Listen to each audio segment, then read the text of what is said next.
Viewer, even in this age of rampant hypocrisy, entitlement and international condescension, the BBC has actually outdone itself.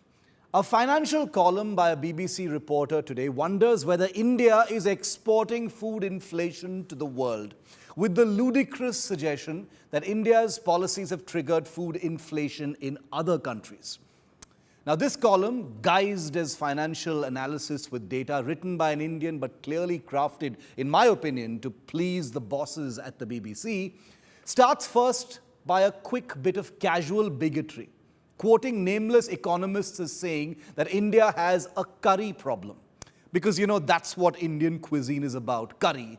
I mean, I'd love to go on a whole tangent about a country with the cuisine the British are trapped with, reducing another nation with hundreds of different amazing cuisines to curry, but I'll leave that for another day because I'd like to stay on topic right now. Because this BBC column makes the case that by banning the export of things like wheat, basmati rice and certain vegetables, India has harmed nations in Asia and Africa that depend on India for food grains and agricultural produce.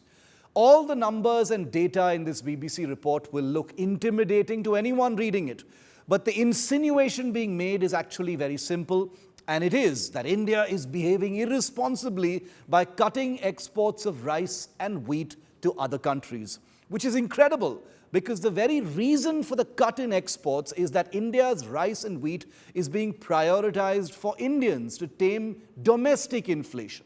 One wonders if the BBC feels India should be meeting its export commitments before feeding its own people and working to control domestic inflation right here. Is it the BBC's case that India should ignore its primary duty towards its own citizens before looking to export food grains? That the BBC would even think of crafting a headline as manipulative and misleading as this could be down to the simple concept of clickbait, viewer.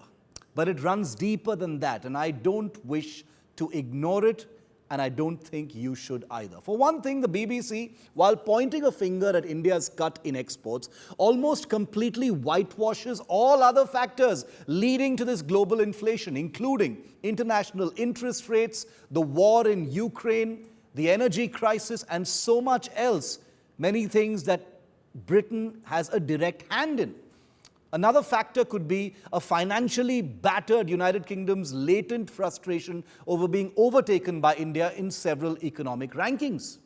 But what's actually far worse than just clickbait and silly colonial entitlement is the terrible blood-drenched historical context that the BBC so cluelessly misses while dissing India over its food grain export bans. Surely the BBC hasn't forgotten the 1943 Bengal famine, when Winston Churchill's wartime policies directly resulted in the starvation and death of nearly 3 million people. Journalist Madhushri Mukherjee argues that Winston Churchill was repeatedly actually warned in 1942-43 by advisors that diverting Indian food grains and resources for the wartime effort in the United Kingdom would directly cause an anthropogenic or human-made famine in India, in Bengal. SOS calls for emergency supplies from India were ignored by Winston Churchill, even as thousands and then millions of Indians perished from abject starvation. Churchill, who in my opinion is one of history's most genocidal racists, has often been quoted as saying that the Bengal famine was because Indians were breeding like rabbits and wondering how, if things were so bad, that Mahatma Gandhi was still alive. That may be history, but the past, in my view, does not pass in things like these. The BBC may think that it is entitled to wonder aloud about India's commitment to prioritizing its food grains for its own people before caring about the rest of the world.